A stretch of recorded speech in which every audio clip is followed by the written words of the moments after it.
her because I got arrested for a DUI. And I knew my command was gonna at least. You got score? Yeah, I knew my command was gonna at the minimum at least attempt. To at least attempt to try to fucking demote me type shit. That nigga got them eyeballs on, bro. Oh yeah. He snapped. Again, either be good or be good at it. I literally only married her to compensate for the loss of pay that I knew was gonna happen. But that's the kicker part. Even though I got demoted from a specialist down to private first class, me being married to her, I actually ended up making more money than I did like as a special. Why? Just because she was married, I got extra money and shit. This is one of the first things. Y'all just had an open relationship? No, look, this is one of the things that showed me and opened my eyes and let me know, oh, this definitely ain't gonna work out. Now, granted, like I just said, when we got married, I got extra BAH, basic allowance for housing. I was getting like 24. Basic allowance for housing? No, basic allowance for housing. Like basically, like they gave you like a monthly stipend for housing. No, to pay your rent.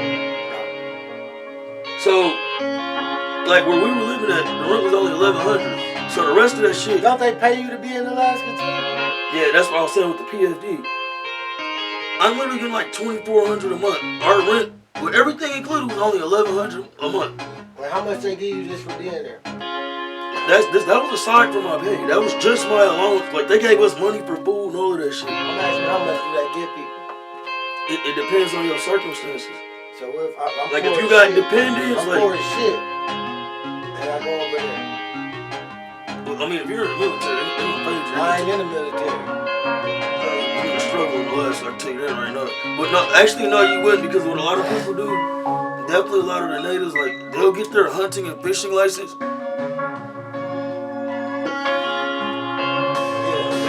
And that's how they live. Is they hunt and fish, basically live off the land. Like you'd be surprised, like the human spirit, like if you're hungry, you're gonna and better catch some food. Right. Yeah, you steady playing all kind of crazy shit. I was getting like $2,400 a month in a basic allowance for housing type shit, right? Damn. Mind you, my first wife, she worked for the state of Alaska. Once I actually like saw and noticed like that my pay had changed due, you know what I'm saying, due to the change in dependence, I said, hey, you know, like, would you, you know what I'm saying, like, would you mind, you know what I'm saying, like helping out, not with much, but with some of the rent. She didn't even look at me. She was like, don't the military give you extra money, like, cause we're married? Damn. Bitch, that's extra money that we could be fucking saving on the side. Oh, wait a minute. So she knew that was why you did it? Oh, no, she didn't know that's why I did it. But, and that's the other thing. So, when I ended up having to turn myself in for my DUI type shit, like, she knew I was going to Fairbanks, and she knew I was locked up, and she knew what day I was getting up and around what time. This bitch literally up in Fairbanks, fucking partying and clubbing. My nigga Cofield called me. Cofield looked like Anthony Mackie. He was like, bro, like, I just gotta be honest, I gotta be real with you, like, I'll let you know what's going on. Like I would not feel like a man if I didn't tell you. I was like, what's going on? Like I already kind of had a feeling like it was gonna be some bull, like some shit like that. He was like, bro, like your wife up here, like she dancing, she all over motherfuckers. Which I didn't care. Like I didn't find that bitch attractive, bro. Like I literally stopped fucking her like after 2 months. Damn. She did get some good ass dog, bro. But I was like, bro, like fuck her and everything she stand for. I don't give a fuck where she's at, who she's with, who she's doing it with. Again, my biggest complaint issue with that situation, again, you were in Fairbanks. You knew I was getting out of jail that day. And you knew around what time is. You didn't even try to attempt to fucking so much as contact me, send me a text or nothing. Like I literally drove from Fairbanks back to Delta Junction about an hour 15 minutes. I literally went to the steakhouse in town, Cause they used to have karaoke and shit like every other Friday. Yeah. I went to the steakhouse, met up with a couple of my boys. And you know what I'm saying? I had a few, and then that's when bro called me. I didn't really give no fuck, but even still, like the fact that she didn't even attempt to try to make contact. Again, strike 2. Strike 3, me and her got into it. Wow. I don't know. Like, it don't fucking matter. Like, we get into it. We get to arguing and shit. And the bitch finally say like, I go in the bathroom. This bitch MacGyvered her way into the fucking bathroom some way, somehow. Cause I made sure the door was locked. It was our big bathroom, like in our master bathroom. Like we had a fucking glass shower stall in there. Fucking jacuzzi tub, his and hers, like matching vanity. Living good as a bitch. I used to play the game with him. Look, you said how you remember how you always say like you don't like cats because they don't have no footsteps. No. Bro, this bitch didn't make a sound. Like I literally went in the bathroom and I locked the door, and I walked from the door over to the sink. And by the time I got to the sink, that was when I noticed she was in there, like on my peripheral. I didn't even look at her. I said, I'm gonna tell you one time, and one fucking time only. I came in here to give myself some space and separation from you. It was like that? Look, and you're between me and my only way out if it comes down to it. Again, I'm not looking at her. I said, it would behoove you to remove yourself from this room and go on your way. She did that when I came out the bathroom. She's like, that's all right. I'm gonna tell your commander you were smoking weed. I'm like, damn. Look, that's when I came out the bathroom. I said, whoa, baby. Like, what can we do to fix this? Like, I know there's some way we can fix this. And the whole time, like, even like once we did she call him? That's how I got out of the military. Like, I went to my command and I told them on my own. Oh, because shit. typical typical protocol. If you smoke weed, well, at least in the army, so long as you tell your command and you like basically like self-enroll yourself in what they call that shit. The ASAP program, like the Army Substance Abuse Program. WWE Wellness. They cannot hold that against you. Now what my command used, like bro, these niggas was trying anything and everything they could. Like they was looking for that aha. And granted, like I didn't read the fine print. I got another question for you after this too. How they got me out of the military wasn't because I smoked weed, but because I had to go to the ASAP program twice within a year. One for and I didn't know that. Again, I didn't read the fine print. Whatever happened to the dyke bitch? Who? Which one? The one you used to live with. Occasion? Yeah. She's still alive. She live in Vegas. She smoked in the guy at 7-Eleven. Oh shit. Damn, folks, all y'all would be dangerous. Danielle had stabbed up a motherfucker. As far as I'm concerned, this the only Danielle that fucking matters. Danielle, right? You got her number? This bitch, them babies get that job, bro. She about 6 feet tall, and that's after she had twins, bro. How you keep showing bitches I don't know, my nigga? Like screenshots, man.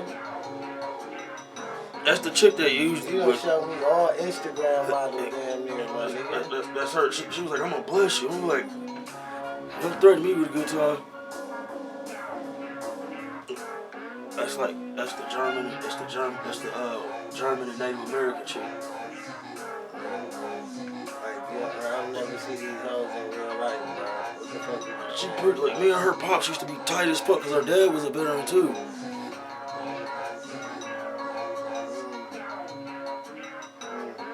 But you ain't seen Ellie? No, I ain't seen Ellie in years. Like me and Michi tried to reach out to her. Well, he gave me his phone and I was texting her. She could tell instantly, like, give Michi the phone back, Justin. She could just tell by just what I was saying. I was like, I told you she was gonna know it was me. Damn, she don't want to talk to you like that? Because, like I said, when I was trying to do what I felt and thought was the right thing at the time, in the moment, just so we could all be together, because I'm sure you know and understand, like, being a single parent, like, it's not always sunshine and rainbows, like. even on the easy days, like, it can and sometimes is gonna be fucking hard and difficult to some degree. And that's the only reason why I was looking at it. Because even to this day, my son's been here going on 5 years. Not one time has she so much as even attempted to try to come down here, even after I offered to pay her away. It was always excuse after excuse after excuse. And what it really was is because Daryl's daughters, Anaya and Bree, Jarissa's daughters, they told her, it's like, it's up to you if you want to get back with her. But if she come down here, I'm going to need and I'm going to get my two-phase in the squabble. And then after that, she good. They were teenagers and they fucking ran Bree off. I'm in fucking Michigan, bro. And she called me like, I don't know what the fuck she did or why she did it. But apparently she said or did something to Anaya and Brianna. Literally, she called me like on the phone like, well, I'm in fucking Michigan, bro. She said, Justin, you need to get your nieces. I'm like, for what? She's like, I told them stop being disrespectful. They went around the corner and they came back with a sea of little niggas from around the corner. I said, oh, they're finna get with you, like. They're not gonna try, like they're gonna deal with your ass, like that's their intent. No, again, mind you, they're fucking 13 and like 14 years old at this time. Like I always tell people, she had absolutely no problem busting me and my shit. They gonna say this nigga background music is all fuck. She had absolutely no problem or qualms about punching me in my shit. Who? Bree. Oh yeah. Like, cause I would always fucking play it smart. Headphones. As much as I hate and despise getting fucking punched, especially sucker punch, I had to eat that shit. And I'm talking about like she would do that like the most unnecessary. But she won't defend herself, you know. I'm about to get to that. She would only do that to me and probably her other baby daddy, like whatever, because she knew he like her daughter's dad. She knew he more than likely was gonna bust her back in her shit. So they gave her ammo. They gave her fucking ammo to make herself look like they played the victim. Bree. Hey, grandma. No, I'm saying like her daughter's dad. Yeah. She was like, I'm pretty sure they used to fight, and that's why she tried that shit with me, cause she would hit me, like trying to get a reaction out of me. But again, think smarter, not harder. I just ate it. I'm talking about like we driving through fucking driving from Anchorage through the fucking mountains. What you do for her to punch you? It don't matter what I did. I didn't touch her, so she had absolutely no fucking right. You was talking shit. It don't matter what I said. Because first of all, anything I tried and did tell her, first of all, it was all based in facts. What you did? What was happening? What you do? You was letting her have it? What she did? Prime example, like, you remember when we came down here? Mm-hmm. Like, when we came down here, like, when you first met her, she was down here crying. Mm-hmm. Bro, literally like a day or two after we get back up to Alaska, she run off on my fucking Charger down in Anchorage, like, cause I was trying to be nice and trying to be facilitative, like, cause I knew she, you know what I'm saying, she had visits with her son on the weekend. Took it to that nigga. Look, but like the old saying go, you give a motherfucker an inch, they gonna take him out. Yeah. I'm talking about, he got to the point, bro, like I had to report my car stolen. Oh shit! She was gone for some days. No, she was gone for like 2 fucking weeks. Oh shit! Look, it's all cool. In your will. Listen, look. My homeboy, he had a fucking Explorer. No respect. Look, he had a fucking Explorer, bro. And he let me, he was like, here, like, we got 2 cars, like, here, you need to get to and from work, like, here. Damn. Look, he was like, you can use our shit. So I ended up going down to Anchorage for Christmas. And seeing your shit. Look. I had an idea where she was because I knew who and where she hung out at. Yeah. Who she hung out with? What type of people? Oh, her fucking Tisha Bowler, her. Oh, here you go on some freaky shit. Tisha, you a horny old man, bro. As much as that's what you turning into, bro. Bro, if I showed you a picture of Tisha, bro, you'd be like, bro, no, bro, I won't be like that, bro. You'd be like, bro, I would that's definitely, I'd certainly. Bro. That's only you. You'd be like, I'd redecorate this bitch's pussy. No, I wouldn't say that first, bro. Cause all bitches, bro, you just a horny old man, bro. On the G. I know quality when I see it. No, look. Oh, you don't care about the quality. My homeboy and his wife, we went to his wife's fucking stepdad's house. For Christmas, we all ended up staying. I mean, we had prime rib and everything, bro. We got fucked up. That was the first time I did Xanax. Okay. Again, there's a method to the madness. Amber's friend Cora, we call her Cobra. That's my nigga. I'm like, I don't have no proof, but I'm like almost absolutely certain. Like, there's absolutely no way nothing did not happen between me and her, because me and her, we was drinking, we was getting fucked up. She was like, "You ever took a Xanax?" I'm like, "No, but I guess I am tonight." And I took that shit, bro. I remember like 30 minutes later, like, I'm on the couch, slumped. The next morning, I wake up. The next morning, I wake up with her in the back room. I got nothing but my underwear. She got nothing but her panties and a t-shirt on. And I am not opposed at all to pulling them little panties to the side. But I ended up leaving and going to where I figured Bree would be at, right? Yeah. But again, I outsmarted the bitch. I brought Cora with me. Why? Because like you said, she had no problem hitting me because that gives her ammo to turn around and try to play the victim. She wasn't going to do that to or with Cora because Cora's another chick. Look, Bree's, like you said when she's here, she's a fucking bully, bro. Yeah. She's a fucking bully. And what made me mad was like, I found the car, she came out trying to, I can't believe it, like you could have just called me, and I would have brought you. Bitch, I've been calling you for 2.5 weeks, like, you've been intentionally avoiding me. Look how player I did. She was like, well, at least let me get my stuff. I was like, you can get all of that shit out of there, like. Damn, fucked your car up? No, look, she just had clothes and shit in there. I didn't drive off in my car. I had Cora drive off in my shit. Because again, she's not going to test somebody that's more prone and gonna fight back. Like, even with her baby. That made it worse. Look, even with her daughter, her oldest daughter's dad, like, I'm pretty sure she set that nigga up for the okie doke. Probably did the same shit that she was trying to do to me, instigating shit, and when homeboy, like, she get the reaction that she was looking for, spinning around play victim. Narcissist. Exactly. That was like, even when she was down there, she had my car, like, I called her, I was like, bro, like, can I at least come get my car? Like, she was like, oh, you're mad because we broke up and I don't want to be with you? Bitch, that's my car, bitch. I just want my car. And second of all, like, you're not all that, like, you just got a vagina and you look like, like, I'm not going to lie, like you're attractive. But all you have to offer and bring to this shit is pussy. Again, they ain't stopped making it when they made yours. You told her that? Yes. What she say? She fired on you then? No, she wasn't there. She was in Anchorage. 350 miles away. Took your car, bro. But like I kept, I would have beat her ass. Like I kept emphasizing with Michi, I played smart. Bro, that shit. And listen, and I sat back and I bited and waited my turn. When my turn came, I took that shit and I ran with it. And like I told Meech, she's mad and despises me.